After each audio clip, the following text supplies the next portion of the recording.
Yeah, go for it, I guess. The one thing you missed was Hugh, don't go over time. You won't go over time. I'll have the timer up here. Just come up and slap me. G'day everyone, my name is Hugh, and I don't know the answer to the question I'm going to ask today, but I'm going to present some evidence and see if we can start a discussion on it. Love to hear what you guys think about it later. But Unknown Worlds is working on a couple of new products here, and one of them is Subnautica, and it might be on Steam sometime in the near future. So we need to work out what we're going to sell it for, and also whether or not we just want to have a standard edition or whether we want to have a deluxe edition. And it seems that our accepted wisdom at the moment is that premium SKUs, that is stock keeping units, so you know what Steam calls different versions of games, deluxe edition, standard edition, are good because they make more money than the standard edition. That's the hypothesis, right? That we should have them because they make more money. And I was wondering if that's actually true. So the question for me is, should Subnautica and maybe any game have a premium version when it goes up on the Steam store? So I'm going to take the data that I have, which is for our previous game, Natural Selection 2, and I'm wondering if maybe some of you have data from your games that could help me with this decision. That is Natural Selection 2 pre-orders before it was on Steam, and Natural Selection 2 on Steam for its whole lifetime.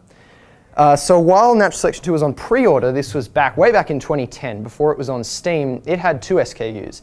The standard and special editions for $24.95 and $40, and they sold in a different mix. The premium version, the special edition, got this special black armor, and it also got alpha access. So on July 18th, 2010, everyone that ordered this got access, and standard editions didn't get that till later. And the revenue looked like this. The premium unit, the special edition, made 90% of revenue during the period when both were on sale. Later on, only one was on sale. So this is for the period when they were both. So that's pretty mind-blowing. That's a lot. I mean, if we hadn't put the special edition up, we would have forfeited a lot of revenue. And the units, yeah.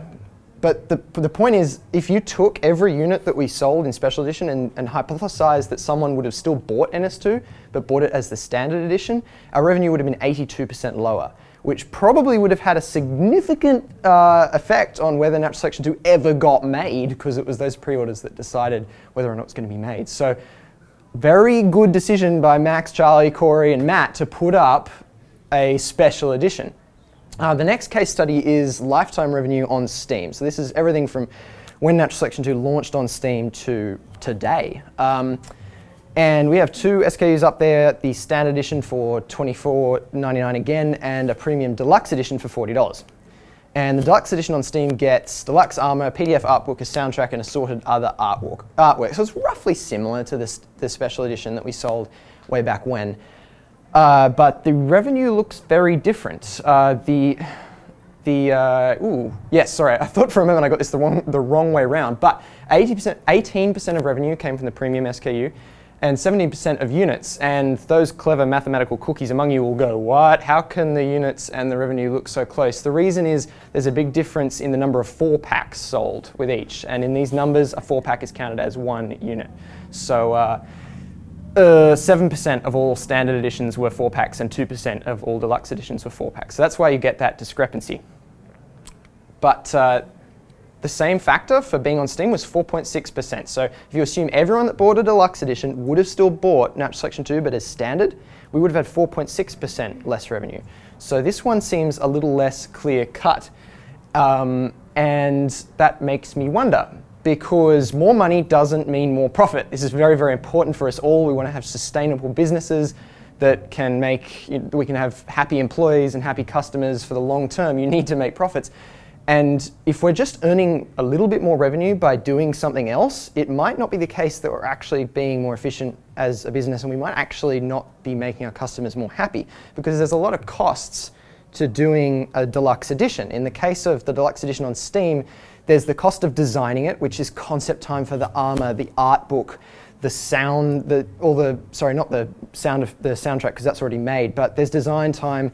It costs money to get the extra deluxe edition assets made, sometimes not insignificant money. You have to take engineering time to implement it, and for a small team, these costs are significant. We all know we're all part of small teams, or we want to be part of small teams maybe, And just taking one person for 1 week to do something is a huge amount of time. It's a huge amount of time. And that could be a feature that could go in the actual game that just makes the base product better. And maybe you'll sell much more than 4.6% more. I don't know. There's also the opportunity, oh, well, I just said opportunity cost. What could people be doing? And there's also future obligations that you might not realize you're incurring, which this happened with us with the deluxe armor and the special edition armor. We only had the males at launch, but we wanted to do the females, of course. And of course, we're not going to charge for them. So when it came time to put the females in, we had to make sure we did the black edition, the black special edition, and the deluxe edition as well, which just meant that the cost of doing that was a lot higher. And we didn't think about that when we were initially designing the deluxe edition. So yeah, my conclusion is I'm not sure, because in the first case, yes, good, special edition, win. In the second case, no. And I think, I've hypothesized, and I'd love to talk to you guys about this later, is that if the value of the special edition is exceedingly high, if it is overwhelming, and the customer looks at it and go, wow, that's amazing, I get so much cool stuff, then they're more likely to buy it, and it might be worth doing it more. But of course, you have to put more effort in to do that. So anyway, that's it, guys. You are over. Oh, damn it!